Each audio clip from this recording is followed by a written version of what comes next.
Hi all, welcome to career Malayalam 24/7. എൻ്റെ പേര് Jiji. So ഇന്ന് നമ്മൾ നോക്കാൻ പോകുന്നത് ഡിഗ്രി പ്രിലിംസിന്റെ എക്സാം ഡേറ്റ് ആണ്. അപ്പോൾ ഒത്തിരി പേര് ചോദിക്കുന്നുണ്ട് ഡിഗ്രി പ്രിലിംസിന്റെ എക്സാം ഡേറ്റ് എന്താണെന്ന്. അപ്പൊ സാധാരണയായിട്ട് നമ്മൾ ഡിഗ്രി പ്രിലിംസ് വരുന്നത് ശരിക്കും ഏപ്രിൽ, മെയ്, ജൂൺ ഈ മാസങ്ങളിലായിട്ടാണ് എല്ലാ വർഷവും വരുന്നത്. അപ്പൊ ഈ വർഷം നമുക്കറിയാം ഇലക്ഷനും മറ്റും കാര്യങ്ങളൊക്കെ ഉണ്ട്. അപ്പൊ അതുകൊണ്ട് തന്നെ മെയ് മാസത്തിലായിരിക്കും ഡിഗ്രി പ്രിലിംസ് വരുന്നത്. അപ്പൊ നിങ്ങൾ പല ആൾക്കാരും വിചാരിക്കും എനിക്കെങ്ങനെയാണ് ഈ മെയ് മാസം എന്ന് കൃത്യമായിട്ട് ഞാനിങ്ങനെ ഉറപ്പിച്ച് പറയാൻ കാരണം എന്ത്.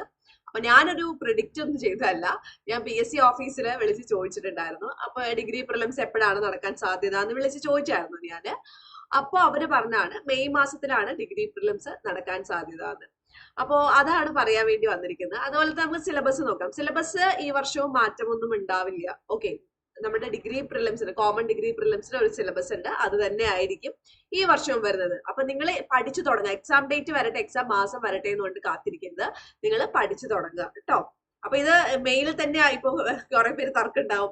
മെയിൽ തന്നെ ആയിരിക്കില്ല, ചിലപ്പോൾ മെയിലായിരിക്കില്ല, ഏപ്രിലായിരിക്കും, മാർച്ചിലായിരിക്കും, ഇതൊക്കെ തർക്കുണ്ടാവും. ഞാൻ PSC ഓഫീസിൽ വിളിച്ചിട്ടാട്ടോ പറഞ്ഞത്, ഫസ്റ്റ് തന്നെ പറയുന്നുണ്ട്. ആദ്യമായിട്ടാണ് നമ്മുടെ ചാനൽ കാണുന്നതെങ്കിൽ ചാനൽ നിങ്ങളൊന്ന് സബ്സ്ക്രൈബ് ചെയ്യണേ. എല്ലാ ദിവസവും രാവിലെ ഡെയിലി കറണ്ട് അഫയേഴ്സിന്റെ 8 മണിക്ക്. അപ്പൊ അതും കൂടി നിങ്ങൾ മാക്സിമം ഒന്ന് കാണാൻ വേണ്ടി പറ്റുവാണെങ്കിൽ ശ്രമിക്കുക കേട്ടോ. അപ്പൊ എന്തായാലും നമുക്ക് നോക്കാം.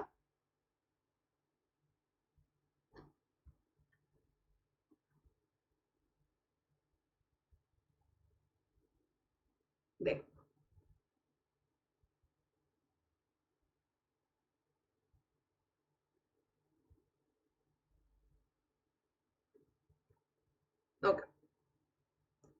അപ്പൊ ഇവിടെ നമ്മൾ നോക്കി കഴിഞ്ഞു വെച്ചാൽ മാർക്ക് ഡിസ്ട്രിബ്യൂഷൻ ആണ് വരുന്നത്. അപ്പൊ ഓരോന്നിനും എത്ര മാർക്കാണെന്ന് ആദ്യം നോക്കാം. ഹിസ്റ്ററിക്ക് 10 മാർക്കാണ് വരുന്നത്. 10 മാർക്കാണ്. ഈ 10 മാർക്കിൽ തന്നെ ഇന്ത്യൻ ഹിസ്റ്ററി വരുന്നുണ്ട്, അതുപോലെ തന്നെ വേൾഡ് ഹിസ്റ്ററി വരുന്നുണ്ട്, കേരള ഹിസ്റ്ററി വരുന്നുണ്ട് കേട്ടോ. ഇനി അടുത്തത് ജോഗ്രഫിക്ക് 5 മാർക്കേ ഉള്ളൂ. 5 മാർക്കിൽ തന്നെ ഇന്ത്യൻ ജോഗ്രഫി വരുന്നുണ്ട്, കേരള ജോഗ്രഫി വരുന്നുണ്ട്, അതുപോലെ തന്നെ വേൾഡ് ജോഗ്രഫി ഓർ ഫിസിയോഗ്രഫി വരുന്നുണ്ട്. ഇനി എക്കണോമിക്സ് 5 മാർക്കാണ് വരുന്നത്, civics 5 mark, Indian constitution 5 mark. സിവിക്സും ഇന്ത്യൻ കോൺസ്റ്റിറ്റ്യൂഷനും ഒരുമിച്ച് പഠിക്കാൻ പറ്റുന്ന ഒരു ഭാഗമാണ്. ആർട്സ്, ലിറ്ററേച്ചർ, കൾച്ചർ, സ്പോർട്സ് 10 മാർക്കാണ്. കറണ്ട് അഫെയർ PYQ, ഇവിടെ നിങ്ങൾ ശ്രദ്ധിക്കേണ്ട ഭാഗം PYQ പ്ലസ് കറണ്ട് അഫയേഴ്സ് ആണ്. ഇനി ബേസിക്സ് ഓഫ് കമ്പ്യൂട്ടർ 5 മാർക്കാണ് വരുന്നത്. സയൻസ് ആൻഡ് ടെക്നോളജി 5 മാർക്കാണ്. പിന്നെ ബാക്കി ഇതാണ് നമ്മൾ 50:50 എന്നാണ് പറയുന്നത്. 50:50 എന്നാണ് പറയുന്നത് കേട്ടോ. അപ്പൊ 5 മാർക്ക് 50 മാർക്ക് ഈ ഭാഗത്ത് കഴിഞ്ഞു. ബാക്കി 50 മാർക്ക് 3 എണ്ണം കൂടിയിട്ടാണ്. 20 mark maths, 20 mark English, 10 mark Malayalam. അങ്ങനെയാണ് ഈ ഭാഗത്തെ 50 മാർക്ക് വരുന്നത്. ഇനി എങ്ങനെയാണ് ഇത് പഠിക്കാൻ പറ്റുക?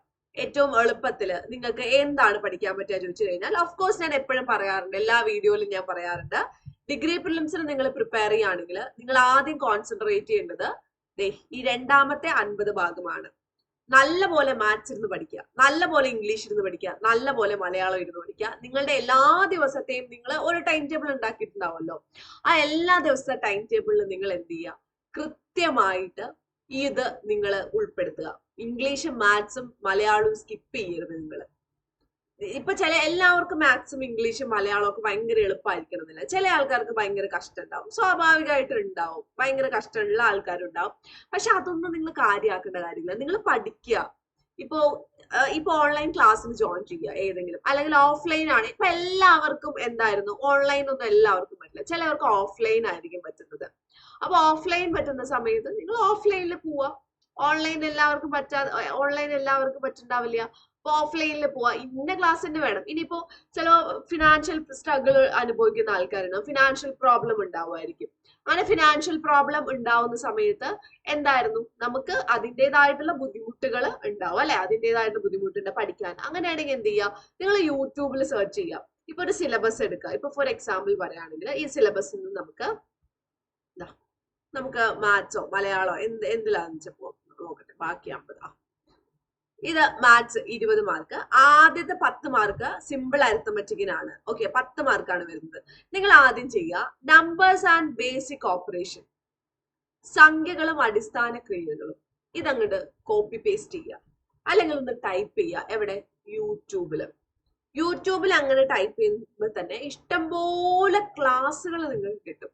ഇഷ്ടംപോലെ ക്ലാസ്സുകൾ, ഒത്തിരി സാമാരും ടീച്ചർമാരൊക്കെ ഒത്തിരി ഫ്രീ ആയിട്ട് ക്ലാസ്സുകൾ എടുത്തിട്ടുണ്ടാവും ഇതിൽ നിങ്ങൾ എന്ത് ചെയ്യാം, കുത്തിയിരുന്ന് പഠിക്കാൻ വേണ്ടി നോക്കുക.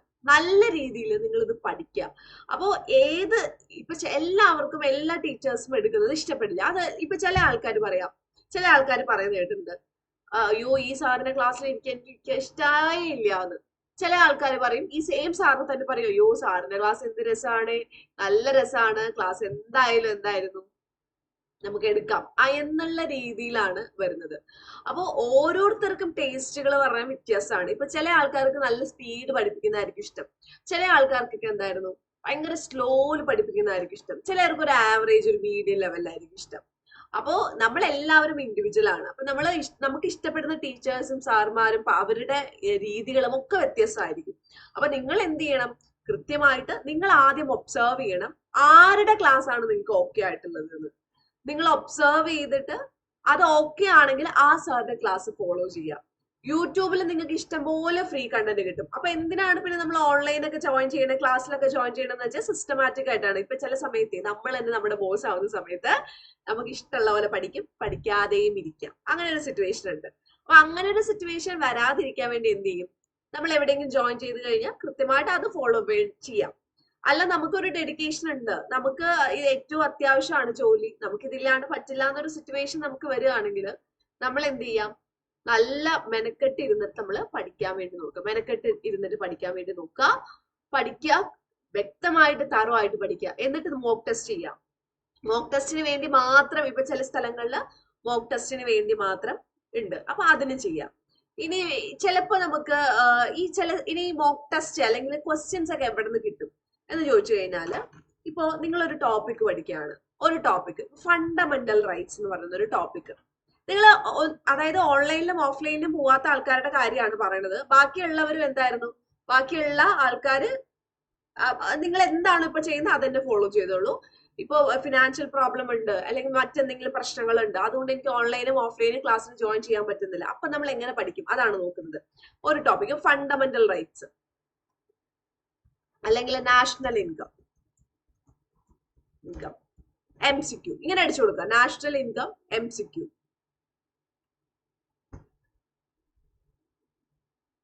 കൊടുത്തില്ല, ഇവിടെ ഇത്രയും MCQ ഉണ്ട്. നോക്കിക്കേ, 250+ MCQ ഉണ്ട്. കൊമേഴ്സ് സ്കൂളിന്റെ യൂട്യൂബ് വേണമെങ്കിൽ യൂട്യൂബ് നോക്കാം. MCQ മേറ്റ് ഉണ്ട്, ഇതിൽ വായിക്കാം. ഇഷ്ടംപോലെ ഉണ്ട്. ഇതാ നാഷണൽ ഇൻകം അക്കൗണ്ടിങ് MCQ ഉണ്ട്. പിന്നെ നമുക്ക് വേണമെങ്കിൽ ഏറ്റവും നമ്മൾ ഡിഗ്രി പഠിക്കുന്ന കാരണം നമുക്ക് വേണമെങ്കിൽ പറയാം ഫോർ UPSC എന്ന് അടിച്ചു നോക്കാം. പിന്നെ ഒന്ന് നോക്കണം, നിങ്ങൾക്ക് മാക്സിമം ക്വസ്റ്റ്യൻസ് കിട്ടും. മാക്സിമം ഹൈ സ്റ്റാൻഡേർഡ് ക്വസ്റ്റ്യൻസ് ആയിരിക്കും പിന്നെ കിട്ടുന്നത്. ഇതാ MCQ, ഇതൊക്കെ MCQ ആണ്. ഒരു ടോപ്പിക് കൊടുക്കുക, എന്നിട്ട് MCQ ആക്കി കഴിഞ്ഞാൽ ഇഷ്ടം പോലെ നിങ്ങൾക്ക് MCQ കിട്ടും. പിന്നെ നിങ്ങൾക്ക് എന്താ ടെൻഷൻ, UPSC എന്നും കൂടി അടിച്ചു നോക്കിക്കഴിഞ്ഞാൽ ഏറ്റവും ഹൈ ലെവലുള്ള MCQ ആണ് നിങ്ങളുടെ കയ്യിൽ കിട്ടാൻ പോകുന്നത്. അപ്പൊ പിന്നെ ബാക്കിയുള്ള താഴെയുള്ളത് കുറച്ചുകൂടി നിങ്ങൾക്ക് എളുപ്പമായിരിക്കും. ആ രീതിയിൽ വേണം പഠിക്കാൻ. പിന്നെ ഇപ്പോഴത്തെ വേറൊരു പ്രത്യേകത എന്താന്ന് വെച്ചാൽ, നമ്മള് ഇപ്പോ പൊതുവെ ചെറിയ ചെറിയ കാര്യങ്ങളൊന്നും ശ്രദ്ധിക്കുന്നുണ്ടായിരുന്നില്ല, പക്ഷെ ഇപ്പൊ ചെറിയ ചെറിയ കാര്യങ്ങളും കൂടി ചോദിക്കുന്നുണ്ട്. അപ്പൊ മാത്സും ഇംഗ്ലീഷും മലയാളവും എന്ന് പറയുന്നത് തറമായിട്ടിരുന്ന് പഠിക്കുക, ഭയങ്കര തറവായിട്ടിരുന്ന് പഠിക്കുക. തറവായിട്ടിരുന്ന് പഠിച്ചാൽ മാത്രം ഓരോ കാര്യങ്ങളെടുത്ത് യൂട്യൂബിൽ സെർച്ച് ചെയ്ത് അതുമായിട്ട് റിലേറ്റ് ആ ടോപ്പിക് പഠിച്ചു കഴിഞ്ഞാൽ ആ ടോപ്പിക്കുമായിട്ട് വരുന്ന മാക്സിമം ക്വസ്റ്റ്യൻസ് നിങ്ങൾ സോൾവ് ചെയ്യാൻ നോക്കുക. മാക്സിമം നിങ്ങളുടെ എഫേർട്ടിന്റെ മാക്സിമം അല്ല, അതിൽ കൂടുതൽ. നിങ്ങൾക്കറിയാം, നിങ്ങൾക്ക് ഒരു 10 ടൈംസ് എഫേർട്ട് ഇടാൻ പറ്റുവാണെങ്കിൽ അതിനെ ബ്രേക്ക് ചെയ്തുകൊണ്ട് നിങ്ങൾ ഒരു 15 ടൈം ഇട്ടോ. നിങ്ങൾ ടെൻഷൻ ആവുമായിരിക്കും, എക്സോസ്റ്റഡ് ആയിരിക്കും, കുഴപ്പമില്ല, കുറച്ച് ദിവസം കഴിഞ്ഞാൽ നിങ്ങൾക്ക് അത് യൂസ് ടു ആവും. നിങ്ങൾ ഒരു 3-4 മാസം കഷ്ടപ്പെട്ടാൽ മതി, കൂടുതൽ ഒന്നും വേണ്ട കേട്ടോ. ഒരു 3-4 മാസം നിങ്ങൾ കഷ്ടപ്പെട്ട് കഴിഞ്ഞാൽ നിങ്ങളുടെ ലൈഫ് സെറ്റിൽഡ് ആവുകയാണെങ്കിൽ അതല്ലേ നല്ലത്. 3-4 മാസം കഷ്ടപ്പെട്ടിട്ട് ലൈഫ് സെറ്റിൽഡ് ആവുകയാണെങ്കിൽ അതാണ് ഏറ്റവും നല്ലത്. കൃത്യമായിട്ട് നല്ല രീതിയിൽ നമ്മൾ കൃത്യമായിട്ട് പഠിക്കുവാണെങ്കിൽ നമുക്ക് സെറ്റാണ്. ഡിഗ്രി പ്രിലിംസ് ക്ലിയർ ചെയ്ത് കഴിഞ്ഞാൽ നമ്മൾ മെയിൻസിന് ക്വാളിഫൈ ആയി. മെയിൻസിന് ക്വാളിഫൈഡ് ആവുമ്പോൾ നമ്മുടെ കോൺഫിഡൻസ് ലെവൽ എന്ന് പറഞ്ഞാൽ ഭയങ്കര കൂടുതലായിരിക്കും. യൂണിവേഴ്സിറ്റി അസിസ്റ്റന്റ് ആണെങ്കിലും ശരി, കമ്പനി ബോർഡ് ആണെങ്കിലും ശരി, SPCAD ആണെങ്കിലും ശരി, അഡ്മിനിസ്ട്രേറ്റീവ് ട്രിബ്യൂണൽ ആണെങ്കിലും ശരി, ഏതൊരു എക്സാമിന് വേണ്ടിയിട്ടും പഠിക്കാം. അപ്പൊ നമ്മൾ വിചാരിക്കും ചിലപ്പോൾ സ്പെഷ്യൽ ടോപ്പിക് ഏത് പഠിക്കും എന്നുള്ളൊരു കൺഫ്യൂഷൻ ആയിരിക്കും. അതിനെ കുറിച്ച് നമ്മൾ കൂടുതൽ ഇങ്ങനെ ആലോചിച്ച് ടെൻഷൻ അടിക്കേണ്ട കാര്യമൊന്നുമില്ല. കാരണം ആ സമയത്ത് നമുക്ക് ഇനിയിപ്പോ 20 മാർക്ക് സ്പെഷ്യൽ ടോപ്പിക് ആണെങ്കിലും 80 മാർക്ക് കോമൺ ആണ്, അല്ല 80 മാർക്ക് കോമൺ ആണ്. അപ്പൊ കോമൺ ഒക്കെ ക്ലിയർ ആയി കഴിഞ്ഞു വെച്ചാൽ 20 മാർക്കില്ലെങ്കിൽ നിങ്ങൾക്ക് 80 കിട്ടിയാലും മതി. അപ്പൊ അങ്ങനെ ആലോചിക്കുക. അല്ലാണ്ട് അയ്യോ സ്പെഷ്യൽ ടോപ്പിക് കുറേ പ്രിലിംസ് ക്വാളിഫൈ ചെയ്തു, 3-4 എക്സാമിന് ഞാൻ ക്വാളിഫൈഡ് ആയി, അപ്പൊ ഞാൻ ഏത് സെലക്ട് ചെയ്യും, ഇങ്ങനെ യാതൊരു ചിന്തയും നിങ്ങൾക്ക് പാടില്ല കേട്ടോ. ഒരു ചിന്ത പോലും നിങ്ങൾക്ക് പാടില്ല. അതാണ് മനസ്സിലാക്കണം. ഒറ്റൊരു ചിന്ത പോലും നിങ്ങൾക്ക് പാടില്ല. കാരണം നമ്മൾ കൃത്യമായിട്ട് എന്തായിരുന്നു മനസ്സിലാക്കണം, നമ്മൾ പഠിക്കുന്നത് നമുക്ക് വേണ്ടിയിട്ടാണ്. കൂടുതൽ ആലോചിച്ചുകൊണ്ടിരുന്നു കഴിഞ്ഞാൽ അവിടെ ഇരിക്കുള്ളൂ. ആലോചിക്കാതെ മര്യാദയ്ക്ക് പഠിക്കുന്നവരൊക്കെ കയറിപ്പോവും, നമ്മൾ അവിടെ ആലോചിച്ചിരിക്കുള്ളൂ. അപ്പൊ അതെന്തായിരുന്നു നമ്മൾ വ്യക്തമായിട്ട് മനസ്സിലാക്കേണ്ട ഒരു കാര്യമാണ് കേട്ടോ. ഇനി അടുത്തത്, അപ്പൊ നമ്മൾ മാത്സും ഇംഗ്ലീഷും മലയാളവും പറഞ്ഞത്. ഇനി ഈ 50 കിട്ടാൻ ഭയങ്കര ബുദ്ധിമുട്ടാണ്, ഇത്രയധികം വായിക്കണോ എന്ന് ചോദിച്ചു കഴിഞ്ഞാല് ഏറ്റവും എളുപ്പം ഏതാണ് ഇതിന് അത് നമ്മൾ കണ്ടുപിടിക്കണം അല്ലെ. നമുക്ക് നോക്കാം ഓരോന്നിലും. ഹിസ്റ്ററി നമ്മൾ പറഞ്ഞു, ഈ കേരള ഹിസ്റ്ററിയും ഇന്ത്യൻ ഹിസ്റ്ററിയും ഒക്കെ പഠിക്കണമെന്ന്. അപ്പൊ ഇതിലെ ഏറ്റവും എളുപ്പം ഏതാണ്? ആദ്യത്തെ സിലബസ് ഏറ്റവും കൂടുതൽ ആദ്യം കവർ ചെയ്ത് കഴിഞ്ഞാൽ നമുക്കൊരു സമാധാനമാണ്, നമ്മൾ ഇത്രയും കവർ ചെയ്തു എന്നുള്ളൊരു സന്തോഷം നമുക്ക് കിട്ടും. അപ്പൊ അങ്ങനെ സന്തോഷമൊക്കെ കിട്ടി നമുക്ക് മോട്ടിവേറ്റഡ് ആയിട്ട് പഠിക്കുന്നവർക്ക് വേണ്ടിയിട്ടാണ് ഞാൻ പറയുന്നത്. ഹിസ്റ്ററി നോക്കിക്കഴിഞ്ഞാല് ഏറ്റവും എളുപ്പത്തിൽ നിങ്ങൾക്ക് കവർ ചെയ്യാൻ പറ്റുന്നത് വേൾഡ് ഹിസ്റ്ററി എന്ന് പറയുന്ന ഭാഗമാണ് അല്ലെ. ഏറ്റവും എളുപ്പത്തിൽ ഒരു ടോപ്പിക് എടുക്കുന്നു, പഠിക്കുന്നു, അതുമായിട്ട് റിലേറ്റ് ചെയ്ത് ക്വസ്റ്റ്യൻ ചെയ്യുന്നു. വേൾഡ് ഹിസ്റ്ററി എന്ന് പറയുന്ന ഭാഗം നിങ്ങൾക്ക് ഏറ്റവും നന്നായി ഏറ്റവും എളുപ്പത്തിൽ പഠിക്കാൻ പറ്റുന്ന ഒരു ഭാഗമാണ്. വേൾഡ് ഹിസ്റ്ററി പഠിച്ചൂടെ? ഉറപ്പായിട്ടും നിങ്ങൾക്ക് വേൾഡ് ഹിസ്റ്ററി പഠിക്കാൻ സാധിക്കും. ഓക്കെ, വേൾഡ് ഹിസ്റ്ററി ഏറ്റവും എളുപ്പത്തിൽ പഠിക്കാൻ സാധിക്കും. അപ്പൊ ഹിസ്റ്ററിയുടെ അത് കഴിഞ്ഞിട്ട് നിങ്ങൾക്ക് എന്തായിരുന്നു കേരള ഹിസ്റ്ററിയും ഇന്ത്യൻ ഹിസ്റ്ററിയിലൊക്കെ പോവാം. ആദ്യം വേൾഡ് ഹിസ്റ്ററി ഒന്ന് സെറ്റാക്കുക. അപ്പൊ നമ്മൾ എന്തായിരുന്നു ഹിസ്റ്ററിയുടെ ഒരു ഭാഗം ഒരു 2-3 മാർക്കിനുള്ള സെറ്റാക്കി വെച്ചു. അങ്ങനെ നമ്മുടെ മനസ്സിന് നമ്മൾ തന്നെ സന്തോഷിപ്പിക്കണം, നീ ആള് കൊള്ളാമെന്ന് നമ്മുടെ മനസ്സ് നമ്മളുടെ അടുത്ത് തന്നെ പറയണം. ജോഗ്രഫി ഏറ്റവും നിങ്ങളുടെ ഇൻട്രസ്റ്റ് ആണ് ജോഗ്രഫി കേട്ടോ. ഇപ്പോ ചില ആൾക്കാർക്ക് ഭയങ്കര ഇൻട്രസ്റ്റ് ആയിരിക്കും, ചില ആൾക്കാർക്ക് ഒട്ടും ഇൻട്രസ്റ്റ് ഉണ്ടാവില്ല. അപ്പൊ ഏറ്റവും പഠിക്കാൻ എളുപ്പം ഏതാന്ന് ചോദിച്ചു കഴിഞ്ഞാൽ ഞാൻ ചോദിച്ചു കഴിഞ്ഞാൽ ടോപ്പിക് വൈസ് ആണെന്നേ പറയുള്ളൂ. ഇപ്പോ റിവേഴ്സ് മിക്കവാറും പേപ്പറുകളിൽ ക്വസ്റ്റ്യൻ ഉണ്ടാവും റിവേഴ്സ്.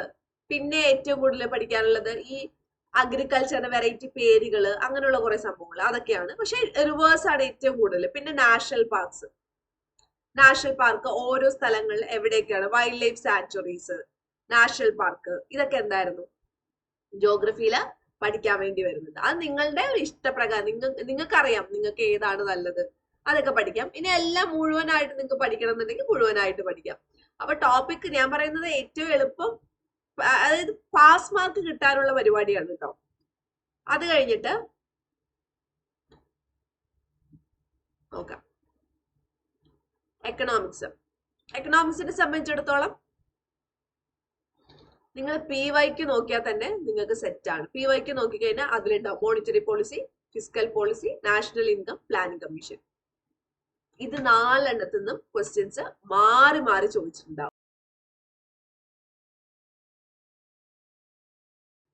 4 എണ്ണത്തിനും ചോദ്യങ്ങൾ മാറി മാറി എപ്പോഴും ചോദിച്ചിട്ടുണ്ടാവും. അത് തന്നെയാണ് സ്ഥിരമായിട്ട് എക്കണോമിക്സിൽ നടക്കുന്നത്. പിന്നെ ഒരു എക്സ്ട്രാ ക്വസ്റ്റ്യനും കൂടി വരും. സിവിക്സ് ഇത്രയും പഠിക്കാറുണ്ട്. പിന്നെ ഏറ്റവും എളുപ്പമുള്ള ഭാഗമാണ് കോൺസ്റ്റിറ്റ്യൂഷൻ. ഏറ്റവും എളുപ്പമുള്ള ഒരു ഭാഗം കോൺസ്റ്റിറ്റ്യൂഷൻ ആണ്. കോൺസ്റ്റിറ്റ്യൂഷൻ ഭയങ്കര എളുപ്പത്തിൽ നമുക്ക് പഠിക്കാൻ പറ്റുന്നത്. വളരെ കുറച്ചേ ഉള്ളൂ, 5 മാർക്കിന് വളരെ കുറച്ചേ ഉള്ളൂ കേട്ടോ. അപ്പൊ കോൺസ്റ്റിറ്റ്യൂഷൻ നല്ല രീതിയിൽ പഠിക്കാൻ വേണ്ടിയിട്ട് നോക്കുക. അപ്പൊ ഇതാണ് നമ്മുടെ സിലബസ് എന്ന് പറയുന്നത്. ഞാനിപ്പോ പറഞ്ഞത് ഏറ്റവും എളുപ്പത്തിൽ പഠിക്കാൻ പറ്റുന്ന കുറച്ച് കാര്യങ്ങളാണ് ഇതിലുള്ളത് കേട്ടോ. പിന്നെ സയൻസ് ആൻഡ് ടെക്കും ആർട്ട് ആൻഡ് കൾച്ചറൊക്കെ അത് കുറച്ച് വൈഡ് ആണ്, അത് ഞാൻ ഇല്ല എന്ന് പറയുന്നില്ല. പക്ഷെ പഠിക്കുന്ന ആൾക്കാർക്ക് വലിയ കുഴപ്പമൊന്നുമില്ല. ഏറ്റവും ആദ്യം ഇംഗ്ലീഷും മാത്സും മലയാളം സെറ്റ് ആക്കുക എന്നുള്ള ഒരു കാര്യമാണ്. അത് സെറ്റ് ആക്കാതെ നമുക്ക് ചെയ്യാൻ പറ്റില്ല. അത് ഭയങ്കര ഇമ്പോർട്ടന്റ് ആണ്. അത് സെറ്റ് ആക്കുക എന്ന് പറയുന്ന കാര്യമാണ് ഏറ്റവും ഇമ്പോർട്ടന്റ് ആയിട്ടുള്ള കാര്യം കേട്ടോ. അപ്പോ ഇത്രയാണ് പറയാനുള്ളത്. നമുക്ക് അടുത്തൊരു സംഭവം ഞാൻ കാണിച്ചു തരാം.